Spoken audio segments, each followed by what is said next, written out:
বিশ্বনবী পাগলের মতো একবার হাউজে কাউসারে যাবেন, একবার সিরাতে যাবেন, একবার পুলসিরাতের দিকে, একবার হাউজে কাউসারের দিকে পাগলের মতো দৌড়াতে থাকবেন।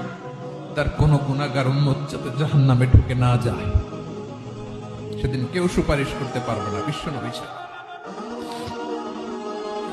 এজন্য 5 নম্বর আল্লাহ বললেন, মান যাল্লাযী ইয়াশফাউ ইনদাহু ইল্লা বিইযনিহি। কার সাহস আছে, কার এত বড় বুকের পাটা কিয়ামতের কঠিন দিন আল্লাহর সামনে দাঁড়িয়ে সুপারিশ করবে? কারো ক্ষমতা, কারো ক্ষমতা নাই। বিশ্বনবী সেদিন সিজদায় পড়ে উম্মতের জন্য কাঁদবেন, সবাই কাঁদবে, নফসি নফসি, আল্লাহ আমারে বাঁচাও, আল্লাহ আমারে বাঁচাও। বিশ্বনবী বলবেন, উম্মতি উম্মতি। বিশ্বনবী আমার জন্য কাঁদবেন, আপনার জন্য কাঁদবেন।